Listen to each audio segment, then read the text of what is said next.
Generally speaking, to be criticized or to feel like you let down the person you love most is really tough. And so if your parents, you know that there's usually the one parent that less frequently disciplines the child, and when that parent gets mad, it's different.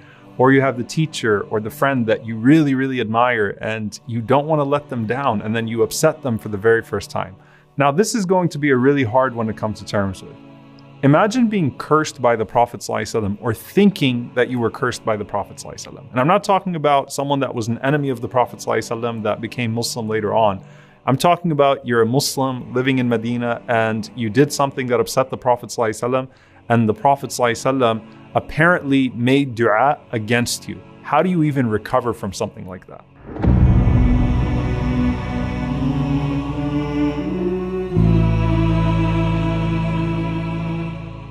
Now, when it comes to the enemies of Islam, the Prophet ﷺ, generally speaking, even with them, he said, sallallahu alaihi wasallam, "Lam ub'ath la'anan wa innama bu'ithtu rahma." I was not sent to curse people, but instead I was sent as a mercy. So it wasn't the habit of the Prophet ﷺ to even curse the enemies. And when he did, sallallahu alaihi wasallam, specifically, they all ended up in the same ditch in the Battle of Badr. Because the Prophet ﷺ would rarely do that. Instead, even when people came to the Prophet ﷺ and said, make dua against our people, the Prophet ﷺ instead would supplicate for them to be guided. Now, I want to share a few stories because these are different now because you're in the community. And this one is particularly near and dear to my heart, and it's not well known. Anas ibn Malik radiallahu ta'ala anhu, he said that there was an orphan girl with Sulaym radiallahu ta'ala anha. And the Prophet ﷺ saw her, and the Prophet ﷺ said to her, wow, anti hiya, are you her? Meaning he hadn't seen her for a long time, sallallahu alaihi wasallam. So he said, are you her? He said, laqad kabirti, you've gotten so much older. La kabira sinnuki, may you not get older. And that was an expression, right? It's like if you see a young girl and you say to a young girl, you know, your friend's daughter or whatever it may be, you say, wow, you've gotten so big, you need to stop growing on me, right? It's an expression of amazement. And a lot of these expressions, of course, have different meanings in the way that they're used and in the formal sense. So this poor young girl thought that the Prophet ﷺ just really made dua against her. So she goes home weeping, and Sulaym radiallahu ta'ala anha sees this young orphan girl, and she says to her, Malaki ya bunayyati, what's wrong with you, O my daughter? And she says, Da'a alayya Nabiyullah. The Prophet of Allah made dua against me. He supplicated against me. I'm never going to grow again. I'm never going to get older. And she thought that because of the Prophet ﷺ's dua, one of two things was going to happen. Either she was going to die, or she was going to stay her age and not get any older. Now, Sulaym radiallahu anha knows something is wrong here, right? She is very close to the Prophet ﷺ. She knows that the Prophet ﷺ loves the orphans. She knows that the Prophet ﷺ plays with the children.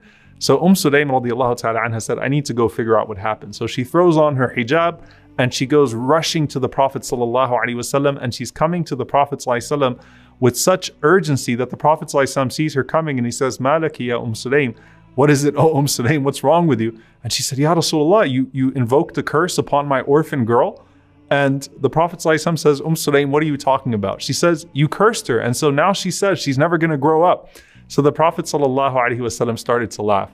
And he said, Ya Sulaym, don't you know that between me and my Lord is that any time I say something that could be a curse to anyone amongst my ummah that doesn't deserve it, Allah subhanahu wa ta'ala will actually make it a source of zakatan wa qurba yawm al-qiyamah, a source of purification for them and a source of coming close on the Day of Judgment. So even if it was just an expression, and even if it was to be taken at its formal meaning, the Prophet ﷺ is saying, look, Allah Azza wa Jal has granted me this with my ummah, that if I say something towards someone in my ummah, one of the believers, and it doesn't apply, that it's going to actually be a source of reward for them. But what about when he actually curses you, sallallahu alaihi wasallam? So this is another story that probably most people have not heard. And it's one where the Prophet ﷺ actually invokes a curse, or seemingly invokes a curse in a very serious situation. And it involves Aisha radiallahu ta'ala anha. Aisha radiallahu ta'ala anha says that after one of the battles, the Prophet ﷺ had one of the prisoners and he brought the prisoner home. And the Prophet ﷺ told me to watch that prisoner. And he said, be careful and don't lose sight of him. So this is very serious, right? This is post-battle. And you have the prisoners of war. People are very dangerous. It's in a war time. And Aisha radiallahu anha has been told, don't lose sight of this prisoner. The Prophet ﷺ leaves. Aisha radiallahu ta'ala anha says, some of my friends came over and we started to talk. And as we were socializing, she said that I completely forgot about the prisoner. By the time I went back to the other room, and it's not a big house, he was gone. So the Prophet ﷺ comes back and he looks in the room, and the Prophet ﷺ notices that the prisoner is gone. He says, Aisha, what happened? She said, Ya Rasulullah, my friends came over and I lost sight of him, and so I couldn't hold on to him. The Prophet ﷺ says, Qata Allahu yadak. May Allah cut off your hand. And that was an expression, once again. And the Prophet ﷺ immediately leaves out of the house, going to look for the prisoner. Now, this is a serious situation, right? This is a man that's on the loose that literally was just in battle with the Muslims and could do something. Now, Aisha radiallahu ta'ala anha, she's at home and she just heard the Prophet ﷺ say, may Allah cut off your hand. And again, even though it's an expression, she knows her husband, she has witnessed his miracles, sallallahu alaihi wasallam. So she is in complete fright that something bad is going to happen to her. So the Prophet ﷺ, he comes home and he sees Aisha radiallahu ta'ala anha in the living room, and she's looking at her hands and she's turning her hands over and she's watching them. And as tuqallibu yadayha, the narration says she's looking at her hands and she's watching them, turning them over. The Prophet ﷺ says, what are you doing, ya Aisha?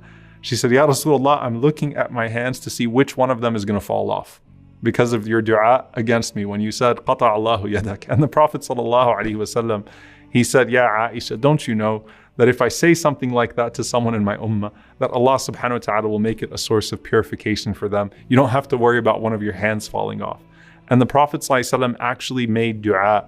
He said, Allahumma fa'ayyuma mu'minin sababtuhu faj'al dhalika lahu qurbatan ilayka yawm al-qiyamah. He said, oh Allah, if there is any mu'min, any believer that I curse in the midst of anger or in the midst of an expression, فَجْعَلْ ذَلِكَ لَهُ قُرْبَةً إِلَيْكَ يَوْمَ الْقِيَامَةِ. Make that a means of them coming close to you on the day of judgment. So even in the Prophet ﷺ's anger with you, if he used one of those expressions, even that was a mercy from the Prophet ﷺ. صلوا عليه صلوا عليه صلى الله عليه وسلم